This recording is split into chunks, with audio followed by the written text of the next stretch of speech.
Hola, buen día, bienvenidos sean ustedes como siempre, hoy en especial a esta emisión número 428 de Política a la Mexicana de este jueves 16 de agosto. Y por segundo día consecutivo aplazaron la entrega del peritaje que los técnicos de Andrés Manuel López Obrador, el presidente electo de México, le harían para respecto a qué es la opinión de esos técnicos de su confianza sobre el aeropuerto internacional, nuevo aeropuerto internacional de México, el NAI. ¿Y qué sucedió? Bueno, pues ayer se dijo que había que hacer unos ajustes.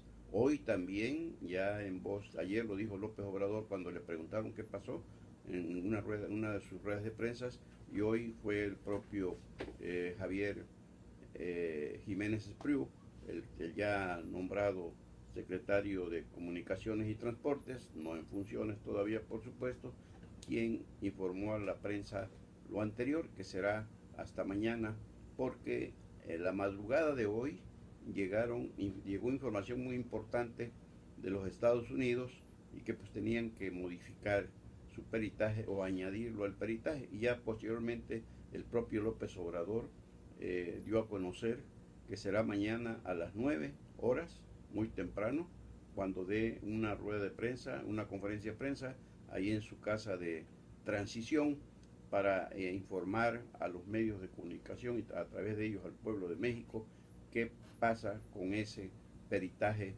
de los técnicos de su confianza.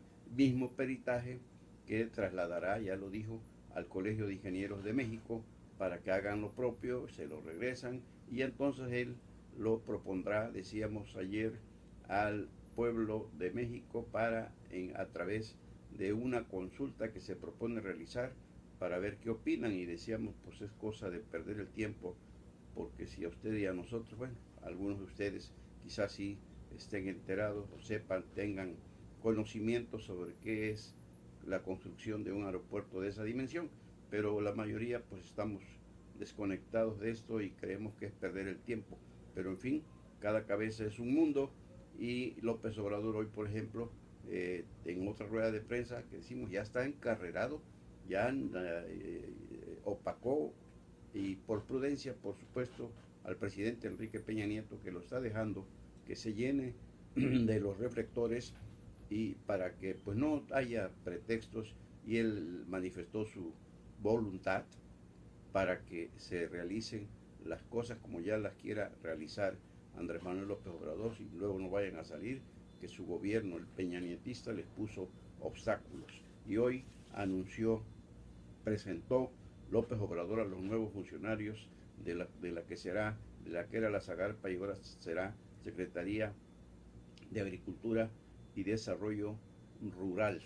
Así se va a llamar, Secretaría de Agricultura y Desarrollo Rural. Presentó a todos los funcionarios, pero llamó la atención cuando informó que va a desaparecer Liconza y Diconza para constituirse en en la Segarmex, Seguridad Alimentaria Mexicana, dependiente de la Secretaría de Agricultura. ¿Y quién la va a encabezar? También esto llamó la atención, pues nada menos que Ignacio Valle Fernández, uno de los jóvenes del priismo nacional, que en su época fue líder de esas organizaciones, entre otros con Rodolfo Echeverría Ruiz en tiempos de Echeverría.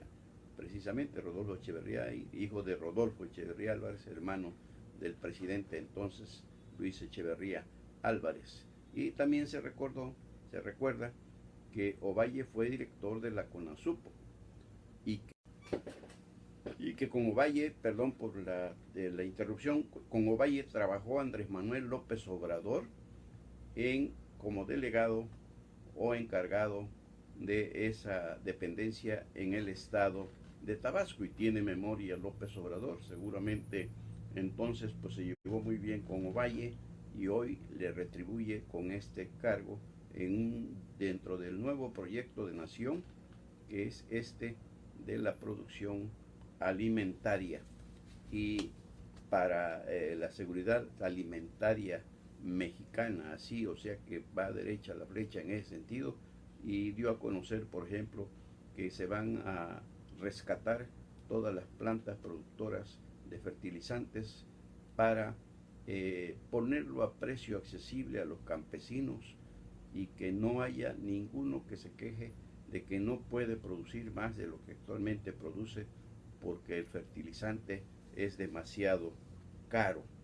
Y habló de otras cuestiones, todo relacionado con el campo, que se van a otorgar créditos, que se va a, a implementar políticas que en realidad levanten a la zona rural, que no solamente se trate de prometer y a la mera hora no puedan hacer nada, sino que todo lo que haya que hacer, dijo, se estará haciendo con esta nueva estructura de la Secretaría de Agricultura.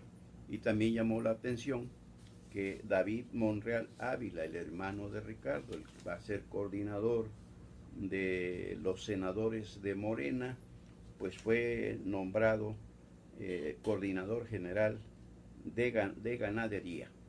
David Monreal Ávila, que por cierto fue alcalde de Fresnillo, Zacatecas. Ellos, los Monreal Ávila, son de Zacatecas. Fue alcalde de Fresnillo, Zacatecas, y esto entonces provocó un rompimiento que luego ya fumaron la pipa de la paz López Obrador y Ricardo Monreal, porque entonces estaba López Obrador al frente o controlando el PRD, y como no nominaron a David, hermano de Ricardo, para alcalde de Fresnillo, pues Ricardo lo abanderó por el lado del PRD, del PT, que todavía no se colgaba de las valencianas de López Obrador.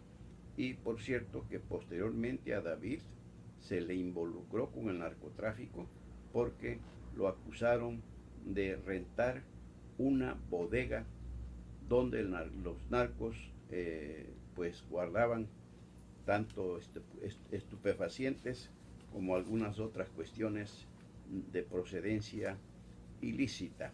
Así estuvo hoy López Obrador. Y por cierto que la futura secretaria de Trabajo y Previsión Social, María Luisa Alcalde, estuvo ayer con Loret en Despierta y dijo que descartó cualquier intento, cualquier tentación del próximo gobierno, así lo estableció, por inmiscuirse en la autonomía de los sindicatos, empezando por supuesto por el petrolero, que es al que todos le tiran, y que esto no. Por cierto, nos llama la atención que a Luisa María Alcalde ya la habíamos visto durante la campaña participando en algunos foros en representación de Morena, y que tiene las mismas características, gritona, de Jacob Polensky, de Tatiana Cloutier y de Rocío Nale García. Por cierto que Rocío Nale la hemos visto muy serenita, ahora ya que ya en su condición de futura secretaria de Energía del gobierno López Obradorista, en sus encuentros con Pedro Joaquín Codwell, el actual titular de la Secretaría de Energía, y su homólogo de Estados Unidos, Ray Perry. Muy tranquila Rocío. Es que, ¿qué pasa? Bueno, es que ahora va a estar del otro lado de la mesa. Ahora ya va a estar para que la cuestionen y no para estar cuestionando. Y pues ya le bajó. Y qué bueno que entienda su posición. Nada más que lo decimos sinceramente, con todo respeto para ella, no sabemos. No dicen en su currículum, el que manejan, es muy cortito, el no tiene casi un perfil así amplio en cuanto. Le dicen que es experta en temas petroleros, pero pues nosotros no sabemos dónde obtuvo esa experiencia, por como he sabido, y ella nunca lo ha desmentido. Nada más trabajó 2 contratos en Pemex como transitoria en el complejo Pajaritos, Entonces no sabemos de dónde, pero ojalá que en realidad le pongan buenos asesores, que de ahí dependen muchas cosas. Recuerden ustedes, la historia que no miente, dice que Benito Juárez García no fue esa lumbrera con que la historia nos presenta al benemérito, sino que su éxito radicó en rodearse de asesores con una capacidad extraordinaria. Claro, él les aclaró, para que no hubieran malos entendidos, que el poder no se comparte, que el poder lo iba a ejercer él. En el caso de Rocío, pues será secretaria de Energía, y ojalá que por el bien de la industria energética nacional le pongan o escoja a asesores que la orienten en función de esa gran responsabilidad que va a tener, y no vaya a rodearse de aduladores que en lugar de sacarla del atolladero la van a hundir más todavía. Y pues López Obrador, que sigue adueñándose y controlando la agenda nacional, pues se va a dar un entre en su momento con los monopolios Televisa y TV Azteca. ¿Y por qué? Bueno, porque ya anunció que dentro de los apoyos que se van a dar incondicionales a todas las disciplinas deportivas, hay una de todos sus intereses, el béisbol. El hombre es beisbolista de corazón, juega, lo practica siempre que puede, hasta la fecha, y dice que va a impulsarlo para producir mayores prospectos hacia las ligas mayores.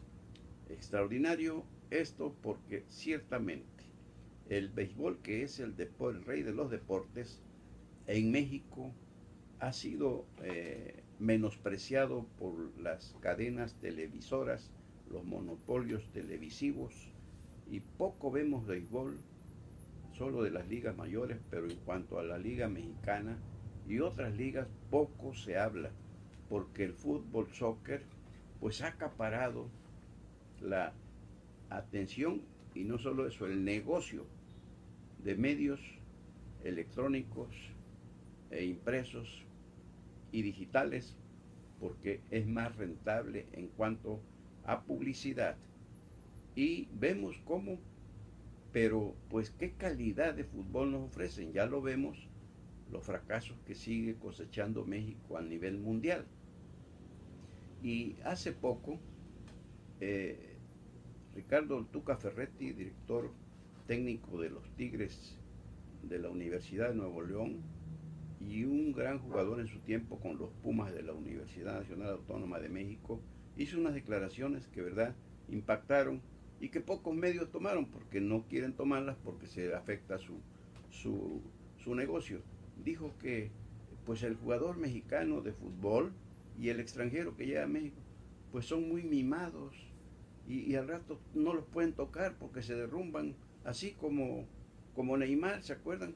Que hasta le hicieron caricaturas porque ya es una vedette, que no lo pueden ni voltear a ver feo porque se cae, se derrumba y se revuelcan. Y más si se levantan componiéndose el peinado, porque eso sí, la figura de vedetista no la pierden. Pero ¿sabes cuál es la desgracia? Que esas vedettes del fútbol, soccer mexicano, son las fuentes de inspiración de nuestros niños, adolescentes, jóvenes y hasta de adultos. Todos quieren imitarlos, y vaya usted a los juegos de llaneros y ve las mismas escenas. Y por eso dice Tuca que hasta con un soplido los derrumban, y toman en serio su papel, y cuales telenoveleros de Televisa o TV Azteca hacen su papel, pero para puro ridículo. Entonces, pues no va a encontrar terreno fértil López Obrador en las televisoras, pero a ver quién se opone, porque no deben olvidar, y ya para empezar, que son concesiones del gobierno hacia esos empresarios. Y entonces, pues le entran, y qué bueno, porque el béisbol, decíamos, no obstante el poco apoyo que tiene, no muere y no morirá, porque es el deporte rey, es un deporte en realidad de ciencia, de equipo, de auténtica relación de equipo. porque el pitcher podrá estar muy bien, pero si los otros jugadores, los otros 8, no hacen su tarea, simplemente no sirve el mejor pitcher del mundo. O pueden batear muy bien, pero si el pitcher está mal, también se derrumba. Es un juego de conjunto y un juego verdaderamente de estrategias, y ahí no hay de que porque van ganando una carrera a 0 se echan por todos para atrás a cuidar la portería. No, ahí se juegan las 9 entradas dando todo lo que cada quien debe dar de sí, porque en el menor pestañeo, sobre todo si llegan a la fatídica séptima entrada, les pueden dar la vuelta a la pizarra. Y histórica, por otro lado, resultó la decisión de la Suprema Corte de Justicia de la Nación, que fíjense ustedes, autoriza para que en caso de que a un niño, adolescente, joven, adulto, incluso adultos mayores, adultos jóvenes y adultos mayores, que necesiten hacerle por enfermedad, por emergencia, por urgencia, alguna transfusión de sangre, se le haga en el particular caso de los testigos de Jehová, esa religión que no permiten las transfusiones de sangre, tampoco permiten el venerar a nuestros símbolos patrios, y mucha gente ha muerto por esto. La Suprema Corte de Justicia de la Nación decidió que en casos de urgencias se aplique transfusiones, aún contra la opinión de los propios familiares, que es increíble el fanatismo que también lo hay en política, por desgracia. Y recuerdo en alguna ocasión en el periódico Liberal del Sur, donde trabajaba, que hubo un accidente carretero a la altura de Tierra Blanca, allá por la cuenca del Papaloapan, de un autobús que transportaba peregrinos de esa religión que iban a un encuentro por ahí, en algún lugar del país, y pues se accidentó el autobús y vino el problema de que los familiares no permitían que se le hicieran transfusiones de sangre a los heridos que la requerían para salvar la vida. Y un compañero que trabajaba en el periódico, que era de esa religión, que ya iba casi para pastor, nos comentaban, pues le pregunté, oyes, ¿y qué pasó? Porque tú qué harías, le dije, en caso de que tu hijo hubiese ido ahí, en ese autobús, que un familiar tuyo y necesitara transfusión, ¿lo ibas a permitir? No, me dijo no. ¿Por qué? Porque me lo prohíbe mi religión. Digo, oye, pues eso no es religión, eso no es creencia, eso es fanatismo. No, pues sí. Pues al rato ya hasta se olvidó de la religión cuando por ahí se enredó, ya saben ustedes. Y bien por la Suprema Corte de Justicia de la Nación. Primero la vida, después los fanatismos. Y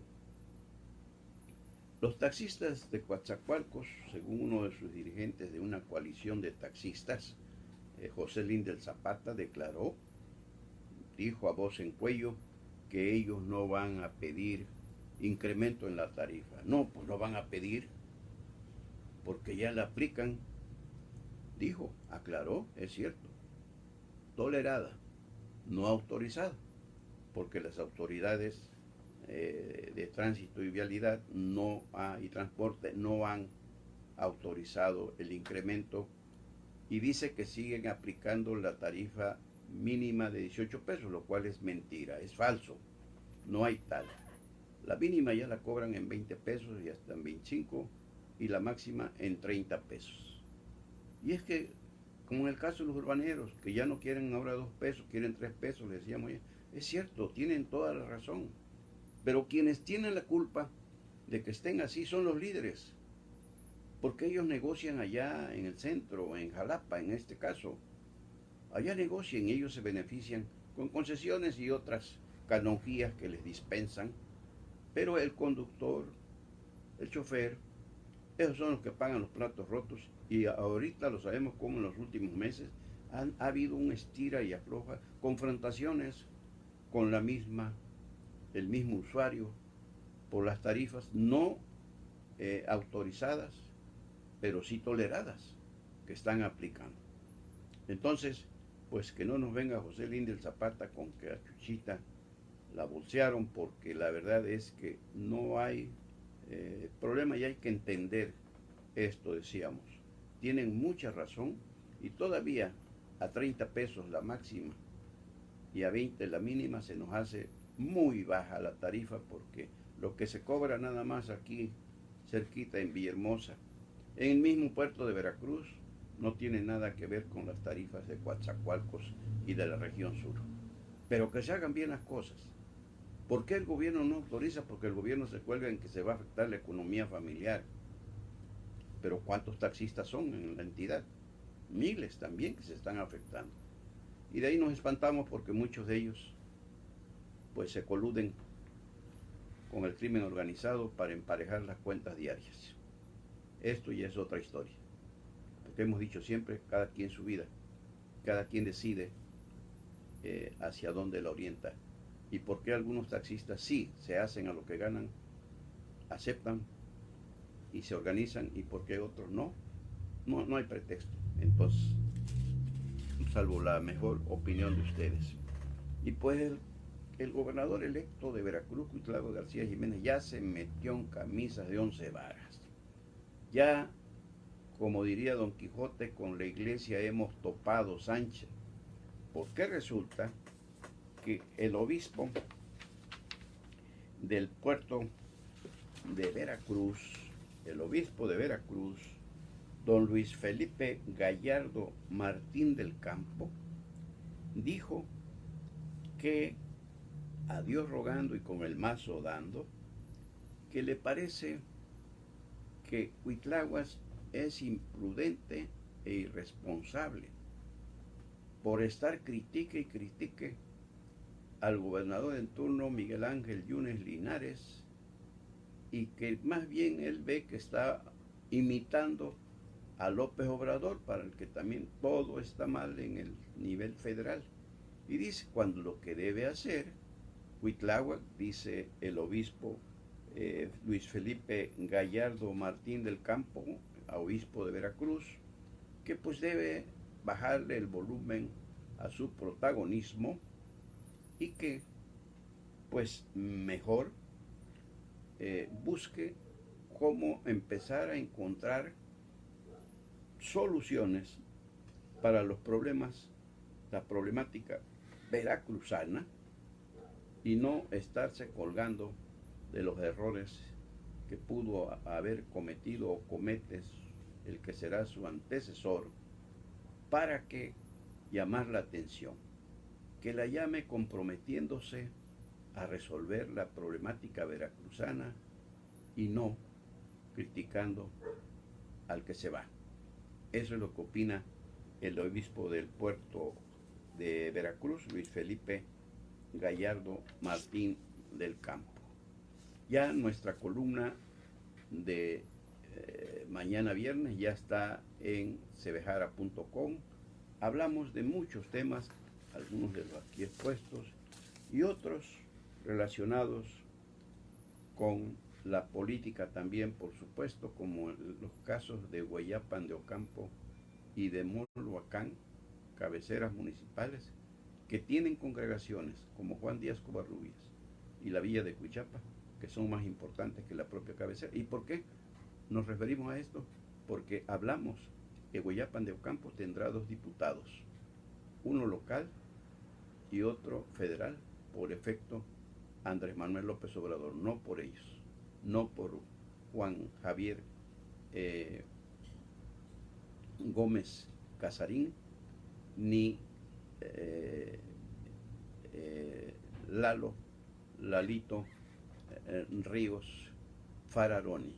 Hablamos de la historia de Hueyapan, de los caciques que ha tenido, como Isidro Pulido Reyes, como don Juan Gómez, el padre, que fue alcalde, y también el padre de Gaspar Gómez, también alcalde, y quien incluso lo acusaron de malversar fondos a Gaspar y de asesinar a un regidor, de mandar a asesinar a un regidor que le pedía cuentas claras. Del tema este y otros más hablamos en nuestra columna de mañana, que ya está en cebejara.com. así está la situación y pues por hoy es todo. Hasta aquí llegamos con la emisión número 428 de Política a la Mexicana de este jueves 16 de agosto.